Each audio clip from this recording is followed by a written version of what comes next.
ఒకటా రెండా 300 ఎకరాలు 2000 కుటుంబాలకు జీవనాధారం 5 దశాబ్దాల సుదీర్ఘ పోరాటం.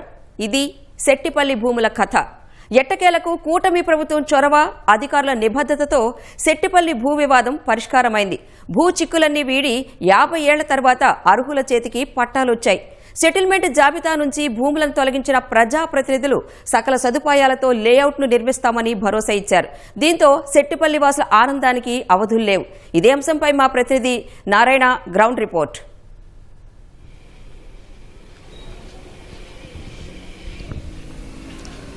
రాణి, దాదాపు 45 సంవత్సరాలుగా దాదాపు 2000 కోట్ల రూపాయల విలువైన 311 ఎకరాల 40 సెంట్ల భూమికి సంబంధించి గ్రామస్తులు సాగు చేసుకుంటున్నప్పటికీ వారికి హక్కులు లేక తీవ్ర ఇబ్బందులు ఎదుర్కొన్నారు. తమకు అవసరమయ్యి పిల్లల పెళ్లిళ్ళకు కావచ్చు, లేకపోతే పిల్లల చదువులకు కావచ్చు, అటు రుణాలు తీసుకోవాలన్నా లేక తాము ఏళ్ల తరబడి సాగు చేసుకుంటున్న భూములను అమ్ముకోవాలన్నా వీలుగాక తీవ్ర ఇబ్బందులు ఎదుర్కొంటూ వారు మా సమస్య పరిష్కరించమంటూ ఎక్కని మెట్లు లేవు, తట్టని తలుపులు లేవు. కానీ 2014లో కూటమి ప్రభుత్వం అధికారంలోకి వచ్చాక సెట్టిపల్లి భూముల పరిష్కారానికి చర్యలు చేపట్టింది. కానీ 2019లో తిరిగి అధికారం కోల్పోవడంతో సెట్టిపల్లి భూముల సమస్య తిరిగి మొదటికి వచ్చింది. కానీ తిరిగి 2024లో కూటమి ప్రభుత్వం అధికారంలోకి వచ్చాక 2014లో సెట్టిపల్లె భూముల సమస్య పరిష్కారం కోసం చేపట్టిన కార్యక్రమాన్ని తిరిగి ప్రారంభించి 2 సంవత్సరాల్లోనే 45 సంవత్సరాలుగా ఎదుర్కొంటున్న సమస్యను పరిష్కరించి వారు ఏళ్ల తరబడి సాగు చేసుకుంటున్న భూములకు పట్టాలు ఇవ్వడమే కాకుండా వారికి హక్కుపత్రాలు కూడా అందజేసింది. ల్యాండ్ పూలింగ్ విధానంలో సాగు చేసుకుంటున్న భూములకు 30% వాటాను, అదేవిధంగా నివాస స్థలాలకు సంబంధించి 50% వాటాను ప్రభుత్వం లబ్ధిదారులకు అందజేయడమే కాకుండా వారికి అవసరమైన రిజిస్ట్రేషన్ ఛార్జీని కూడా పూర్తిగా రద్దు చేసి దాదాపు 16 కోట్ల రూపాయల రిజిస్ట్రేషన్ ఛార్జీలను రద్దు చేసి ప్రభుత్వమే భరించి ఆ భూములను రిజిస్టర్ చేసి వారికి అందజేసింది. దీనికంతటికీ ప్రధాన కారణం ఏంటంటే 1949లో అబాలిషన్ యాక్ట్, ఇనాం అబాలిషన్ యాక్ట్ వచ్చింది. అప్పటి వరకు ఎలాంటి ఇబ్బందులు లేకుండా తమ భూములు తామేవని భావిస్తూ సాగు చేసుకుంటున్న సెట్టిపల్లి గ్రామ ప్రజలు 1949లో ఇనాం అబాలిషన్ యాక్ట్ ద్వారా వారికి హక్కులు లేకోకుండా పోయాయి. ఇది పూర్తిగా ఇనాం భూమి, దీన్ని ప్రభుత్వమే కొనుగోలు చేసింది కాబట్టి ప్రభుత్వానికి హక్కు ఉంటుందని చెప్పి ఓవైపు ప్రభుత్వం వాదిస్తుంటే, మరోవైపు తరాల తరబడి సాగు చేసుకుంటా తమ భూమికి హక్కు లేకపోవడం ఏంటంటూ సెట్టిపల్లి గ్రామ ప్రజలు పోరాటాలు చేశారు. కానీ ఇంతకాలానికి వారి సమస్య పరిష్కారమైంది. మన దగ్గర మనం ఒకసారి చూస్తున్నాం, సెట్టిపల్లి గ్రామంలో ఉన్నాం. వారి పోరాటం ఏ విధంగా సాగింది, ఎన్ని సంవత్సరాల పాటు వారు దీనికోసం ఇబ్బందులు ఎదుర్కొన్నారనే విషయాలు వారిని అడిగి తెలుసుకుందాం. ఎలాంటి సమస్య పరిష్కారమైంది? మీరు ఇంతకుముందు ఎలాంటి ఇబ్బందులు ఎదుర్కొనేవారు? సార్, మాది ఇంత మునుపు ఎలాగా ఉండేదంటే అమ్మబోతే అడవి, కొనబోతే కొరువులాగా ఉండేది.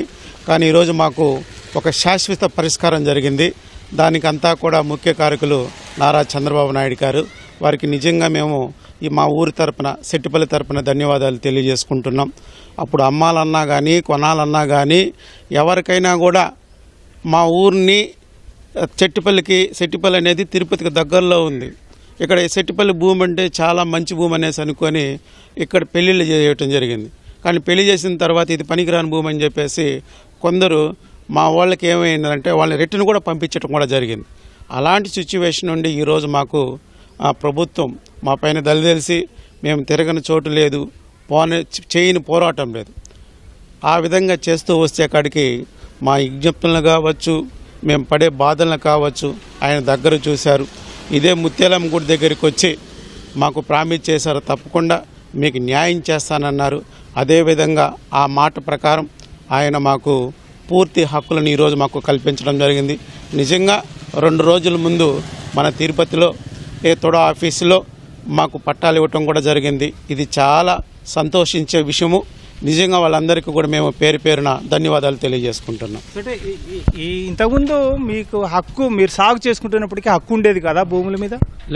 గతంలో 75 సంవత్సరాలుగా మా పెద్దలు పోరాడుతూ ఉన్నారు. అయితే ఎలాంటి హక్కులు లేకుండా ఉన్న భూములతోనే వ్యవసాయం చేసుకొని జీవనోపాధి గడించేది.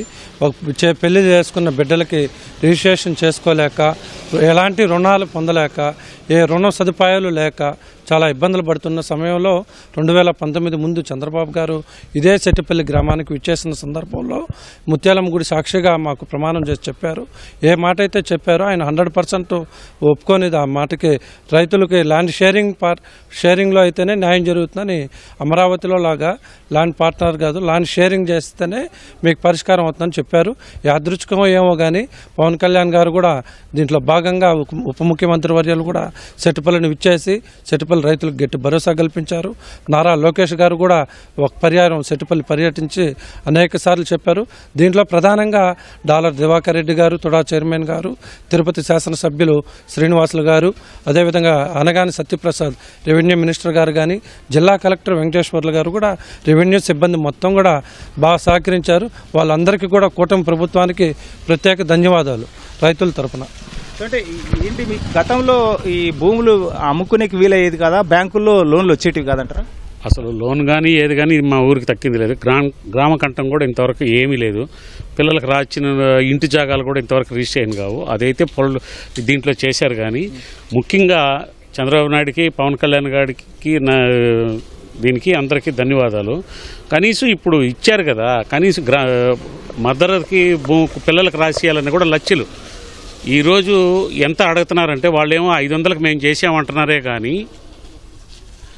500కి మేము ఫ్రీగా రిజిస్ట్రేషన్ చేయించినామంటున్నారే కానీ 10 సెంట్లు అమ్మాలన్నా కూడా ఇప్పుడు 50,000 అడుగుతున్నారు. ఇది పరిస్థితి. గడిచిన 45 సంవత్సరాలుగా సాగు చేసుకుంటున్నప్పటికీ హక్కు లేకుండా తీవ్ర ఇబ్బందులు ఎదుర్కొంటున్న తమ సమస్యకు కూటమి ప్రభుత్వం పరిష్కారం చూపిందని, దాదాపు 2,000 కోట్ల రూపాయల విలువైన భూమిని తమకు హక్కు కల్పించడం ద్వారా తాము క్రయ విక్రయాలు చేసుకునేందుకు అవకాశం కల్పించిన ప్రభుత్వానికి రుణపడి ఉన్నామన్న అభిప్రాయం గ్రామ ప్రజల్లో వ్యక్తమవుతోంది.